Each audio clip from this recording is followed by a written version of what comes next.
সদায় মুখ্যমন্ত্ৰীৰ এইটো সদায় কথাই কথাই ভাষণে বহুতত কৈছিলে যে নৰ্থ গুৱাহাটীখন এখন খুব স্মাৰ্ট টাউনশ্বিপলৈকে ডেভেলপ কৰিব। এইটো এটা প্ৰথম পদক্ষেপ আৰু পৰ্যায়ক্ৰমে যিটো কৈ কৰিছে ইমান দিন কৰি গৈ আছে আৰু ভৱিষ্যতে যিটো সপোন দেখিছে নৰ্থ গুৱাহাটীক লৈ সেইটো সোনকালে সপোন। মুখ্যমন্ত্ৰীৰ পত্নী হিচাপে কি অনুভৱ হৈছে? বহুত প্ৰাউড আৰু কমিটমেণ্টত যিহেতু কমিটমেণ্টটো ফুলফিল কৰিলে আৰু আজি জালুকবাৰী সমষ্টিৰ প্ৰতি যিটো কৃতজ্ঞতা খুব বহুত প্ৰাউড ফিল কৰিছোঁ আৰু ভৱিষ্যতে যাতে আৰু কাম কৰি গৈ থাকে যাতে মানুহখিনিৰ সুবিধা হয়। ৰাইজৰ লগতে আপোনাকো প্ৰতিশ্ৰুতি দিছিলে এখন দলঙৰ হয়।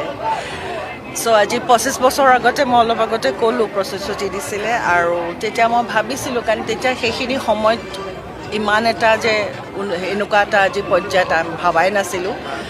কিন্তু যেতিয়া মনৰ দৃঢ়তা থাকে, বিশ্বাস থাকে আৰু ৰাইজৰ প্ৰতি কমিটমেণ্ট থাকে, কোনো সপোন হৈ নাথাকে, সদায় বাস্তৱত পৰিণত হয় আৰু আজি এইটো এটা ডাঙৰ কি বুলি কওঁ ঐতিহাসিক দিন আৰু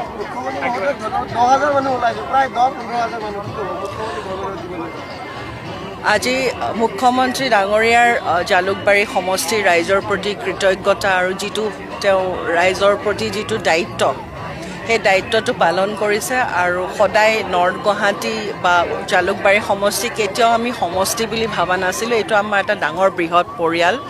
আজি পৰিয়ালৰ আজি যিটো চেলিব্ৰেশ্যন আজি সেইটো 10-15 হাজাৰ মানুহ যিখিনি ওলাই আহিছে আজি এটা আমি সকলোৱে এটা চেলিব্ৰেশ্যন এটা আজি কমপ্লিট কৰিছোঁ কাৰণ আমাৰ এইটো এটা হিউজ ছেটিছফেকশ্যন। Thank you.